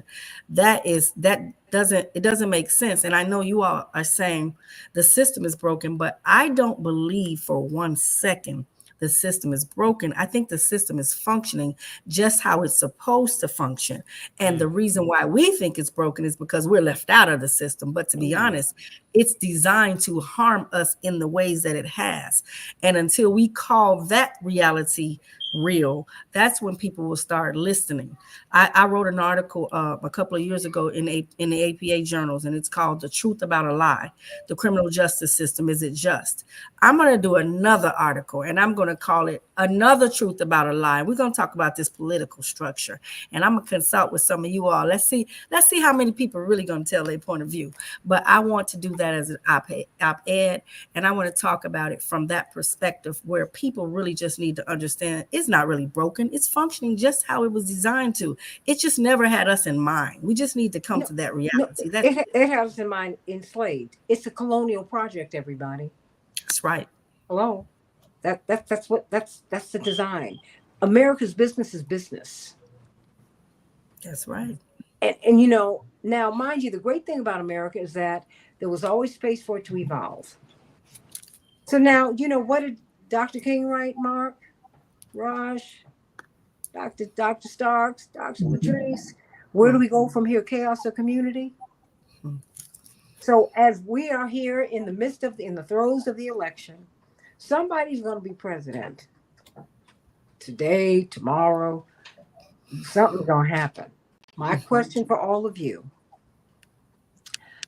in these last 6 or 7 minutes we have here, where do we go from here, Dr. Latrice? Let me start with you because you're going to be writing, and all you have to do, nobody here can pull back on what they said, because guess what? This video will live forever. Absolutely. Unless they decide to wipe it out. You know. I said what I'm going to do from this point, because I keep going back to the fact that several groups of people disenfranchised were left out of this entire process. So I'm going to make a commitment to collaborate with other organizations and other people in getting the word out that when people are impacted by incarceration or justice impacted, however people want to label them, felons, ex-felons, reintegrating adults, whatever the case is, there are so many people that do not know that they have the ability to vote. And the families don't know. I was conversing with someone and I said, I'm running to vote. And they were like, you can vote. And I'm like, oh, yes, I can vote. I live in Illinois. I can vote. There are some states where people can't vote, but I'm willing to partner with those people to try to impact some change so we can get legislation in play so that people can get their rights restored in other states that are still living in the Stone Age. So that's where I believe we need to start empowering people who have been left out of this process. And that's how we're going to destroy and bring down this whole duopoly of smoke and mirrors that everybody keeps flashing before us every couple of years. Dr. Starks, what do you say? I mean, because you've seen, I can only imagine what your eyes have seen over these decades. I mean, you know, we went from trying to get a black mayor, trying to get Kenneth Gibson and Carl Stokes and Marion Barry and Richard. And we have made so many strides, and we have a long way to go. Mm-hmm. And you know, we're at a moment, and I will say this, you know, Kamala Harris, God bless her. I mean, and I've known her a long time, and I wish her every success on an agenda that I want. And I know that I'm going to have to push her to make it happen. And I push her because I know she'll be out of the presidency longer than she'll be in it should she win. Mm-hmm. See, that's what we try to communicate to Barack Obama. I'm like, honey, I need you to do what you need to do, because guess what? History's going to write about you now when you get out. And I want history to be kind to you. Mm-hmm. Dr. Starks, I mean, well, you know, because you're out of the job longer than you're in it, Rush. I wish you're there for a minute. So you better shoot your best shot. Short window. It's a short window. Mm-hmm. Well, I really and truly believe that we must teach our children and learn ourselves and practice ourselves the fact that this is a nation, the entire West, Europe and America, is built on, as you said, a colonial system, an empire that's built on Christian nationalism, because these people truly feel that they were given the rights by God to dominate the world. Manifest destiny. Absolutely. Absolutely. You know, and too many of our people fall into that trap. You know, can you imagine a presidential candidate coming down the stairs and saying he's going to stop Muslims from coming to the country? Come on. I mean, and now they're voting for him, by the way. A lot of those Muslims that hated Donald Trump's guts are now voting because that's what a genocide will do. It'll cause so much chaos and confusion and so much disparity, and people are desperate that they are now to believe that Donald Trump might be the alternative to the genocide that's happening in Gaza. He is the one that's going to stop it. Crazy. Well, Just crazy. he's also, it's crazy, but sadly, he's the only one who's saying, "I want to end the war." Well, He did not Santita, say that. No, I'm not an apologist for him. But he's the one who said he didn't say he would get up because the media lies so much. He didn't say that he wanted to put a firing squad on Liz Cheney. He said she's a chicken hawk. She calls for war from the comfort of Washington, D.C., like so many of these people do. And you know, how would she like it if she stood there and had all these guns trained on her? That's what he said. I'm not making excuses for him. But when you're talking to these poor families who send their children to war and they hear him say that, and he sounds like he's a man of the working class, even though he grew up in the wealthy part of Queens. Guess what? And I'm not saying if you grew up wealthy that you can't relate to working class people. I'm not saying that at all. Because indeed, FDR grew up extremely wealthy and he was considered to be a traitor to his class. That's not what I'm saying. But I'm saying, this is where we are with our politics. And this is where the confusion comes in, Rush. Oh no, I'm just saying, Santita, when it comes to Donald Trump, is that the Muslims that are now voting for him, and there's a decent bloc that's developing in Michigan, he is not being pressed on the way we're pressing Vice President Kamala Harris. We're not pressing on to expand on that. He's just saying, I'm bringing peace. Vice President Kamala Harris, I'm bringing peace. But she gets pressed. He doesn't. So why aren't they pressing him? They're not pressing him because you have President Biden and you've seen 1 year of the Democratic Party that have also called for a ceasefire, but have also given billions of dollars of weaponry to target innocent Palestinians. So we know exactly what we saw with the Biden administration and Donald Trump, even though it's 4 years ago, but for a lot of folks, it feels like 40 years ago. And they see him as, wow, they see Donald Trump as this alternative. Because they look at Donald Trump as, we don't know what we're going to get with Donald Trump, so let's elect him because he might be different, because he might be crazy enough to go against the empire. He's nutty enough. Let me put a little something else in your coffee, and it's not poison, I promise. Just another cube of sugar. Thank you. I'm relieved. Oh, okay. I'm not going to do that. I'm a woman for real. I mean, are we more willing to press a black woman than we are a white man? You don't think it's... we're all a little messed up here. Okay. Look, I'm just saying. Because I saw what happened with Lori Lightfoot when she was mayor. Right. With you 100% on that. And because we've all been conditioned, we're all a little messed up, Rush. We all are. Because I've seen folks go off on Brandon Johnson in these city council meetings. And I've been in meetings, Dr. Starks, when people would whisper nervously before they would confront Mayor Daley's son or his daddy. Right. That's true. This is what? Come on. It's the truth. Yeah. No. I'm just saying all of that stuff is part of it. And she's also a very genteel woman. So even though this woman is broke, has become the Attorney General of California, U.S. Senator from California, this woman's got a spine of steel. Don't you sleep on Kamala. This woman, she is a strong woman to be where she is right now. But I'm wondering if that's part of it, because also sexism is baked in the cake for all of us, as for the world culture. Rush. I'm saying it's all part of it. I'm not calling out Palestinians. I'm calling out all of us, because guess what? You said as a man, because men, I don't care what the color is, what the culture is. All of you relate to each other as men. Nobody wants to talk about that with Kamala. I'm just saying that that's kind of an underground deal.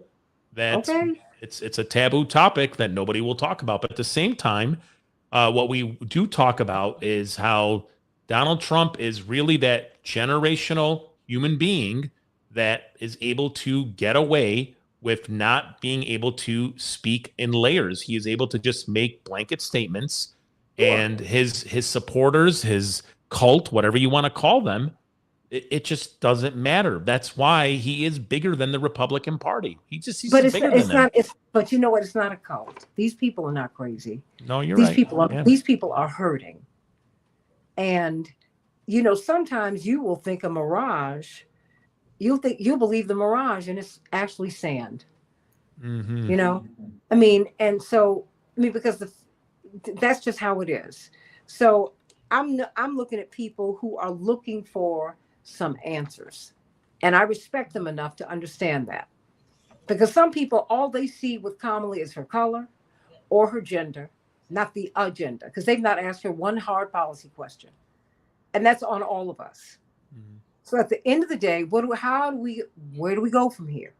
Mm-hmm. Where do we go from here? I'm going to have a minute for everybody to give a closing thought. And I'm going to end with you, Rush. So think about it, since you're following Mark to the revolution. And you'll have your daishiki in the fabrication of a kafia. And he's got the red, black, and green ones. So I ain't mad at you. I'll win both. Black and white, red, black, and green. I love it. So, Dr. Latrice, as you analyze us all, your thoughts before you go, because we're going to get rushed to the polls by 50. Yeah. Got to be in line by 50. Going. In my last wrap up, I just want to say that I think that this is a time that we should all pay attention to. It is a very important time, and what I mean by that is we have to pay attention that the world is changing right before our eyes, and it's not going to be any more go along to get along. So just going to the polls and voting for someone just because they look like you, or just doing something just because somebody is telling you to, people are not doing that anymore. People are tired of being just told to do things like that. I think we should pay attention that people have leveled their interest now. They are paying attention. They are taking these things seriously, and people are severely impacted in the world that we live in today, from poverty to homelessness. Right now, groceries are almost unachievable for the average family. We have to pay attention to that. So until then, we're just going to continue to just work with each other, collaborate, and unite. And hopefully we can get on one accord and everybody understand that taking things down is the best way to move forward. Dr. Starks? Well, he's ready to jump in. I'm just going for Dr. Starks. Again, I just want to say that until we transform our educational system and begin to teach our children the real history and that the struggles that our ancestors endured, and also teach civics and government in the public schools, and understand that the basis of this empire, as Mark has talked about, and understand that it's cracking. And it's going to continue to crack from now on in. Until that point, we're going to remain in trouble. Well, you know what? Crisis creates opportunity. I'm with that. This is where we are. Mm-hmm. Attorney Mark Fancher, your closing thought? Yeah, one of the cruelest tricks that the empire has played on us is to condition us to believe that all problems must be resolved very quickly, and certainly within our lifetimes. But that's not the way the world works. The Roman Empire that oppressed first century Palestine collapsed. Mm-hmm. Mm-hmm. This institution of slavery that people thought would last forever collapsed. Right. The colonialism that dominated Africa collapsed. Mm-hmm. The apartheid system in South Africa collapsed. Mm-hmm. And the reason that it collapsed is because people did the right thing. It took generations for it to happen, but they understood that they had to do their part, that they might not live to see the final result. They might not live to see the end of the thing, the institution, the empire that caused them so much pain, but they knew that they had to do their part so that the next generation could pick up the flag and keep marching forward. And so we can't get demoralized because we're not accomplishing things quickly or within our lifetime. We've got to do our part. And the collapse of the global empire that is causing so much pain right now, it may not happen in a way that we can see it and when we can see it, but it will happen. But it won't happen if we don't do what we have to do. Do your part. Rush, you got to be in line by 59. Well, all I can say is this, that we are at a point where, we may not be at the part where we're going to have that revolution that Mark is talking about, but we are in this phase of what we call educate, to educate people about what is really happening and how to move forward, and to have spaces just like this, your show, Santita, where we could have open, honest conversations about the state of where we're at as a country, and be able to express and not be fearful of the empire, not be fearful of the power establishment, to talk about these really difficult discussions that were happening here, right here tonight on your show, Santita. So that's what I believe we have to do. We have a duty as Americans to fight forward, but to talk about what is happening with the establishment, and yes, how it needs to be broken. And we need to start from scratch. And it all begins with educating. Absolutely. And you know what? And be not afraid. Be not anxious. I was scared until I talked to you guys. I was feeling like, don't say anything. But then I'm talking to you, and now I'm like, all right, here we go. I'm sitting up again. You're fired. Well, see, now you're fired up and ready to go. Fired up and ready to go. Let's do it. Let's do it. You got to be in line by 59, get and vote, because you have something to vote for and you have something to work for. Because I tell you what, no matter who wins, and I'm pulling for Kamala, but I know that if Reverend Dr. Johnny Coleman put it this way, he's a great, great minister. She said, you know what? It works when you work it. Systems do not work unless you put in the work into the system. So we have got, if we're going to change the system, you got to get involved so you can make that happen. You can't just stand out here and not do anything. You got to get involved. You got to get involved. You have to get the education that Mark Fancher has gotten, and the intention. He works as a lawyer every single day, defending those who are unvoiced every single day. You got to put in the work. You have to continue. I want you to keep hope alive, Rush, because 40 years ago, and Dr. Starks knows this because he worked on the campaign. Mm-hmm. Nothing but the grace of God saved Reverend Jesse Jackson's life, because these people came after him and tried to kill him. Yes. They did. They did. Mm-hmm. This particular group. But we did have progressive Jewish people in our campaign who stood 10 toes down and said, absolutely not. We will not let you touch him. And that's just, I mean, come on. We're moving forward. We've made so much progress, Rush. We're not where the Palestinians are not where they were 40 years ago. You couldn't call their names. People, looking back, I'm like, wow, Reverend Jackson, boy, you were a different kind of guy, because you kept on calling their names and kept on pushing. As a presidential candidate, you've never heard a presidential candidate before or since do that. But he laid the foundation for us to be here today. Now let's move on. We have to now it's harder. Every round goes higher and higher, but you're going to lay your burdens down and keep on going higher and higher. That's a song from the Black Church. That's a gift for you. So now you get in line by 59. You're voting for Gaza. You're voting for the West Bank. You're voting for Haiti. You're voting for Congo. You're voting for every oppressed person in the world. That's what you're doing today, Rush. That's why you get out there and you fight. Because guess what? I'm not going to win until you win. You're not going to win until I win. We are together. Mm-hmm. Until the Appalachian white man who is poor and his wife and children, until they can get up, until the poor people of the Mississippi Delta can get up, nobody's going to be safe. Mm-hmm. Now get in line by 59 and do your American duty, my friend. Let's do it. I got you, Santita. God bless you all. I love you, and I'll talk to you tomorrow. We're going to review this because Kamala has won Vermont, and it is projected that Trump has won Kentucky.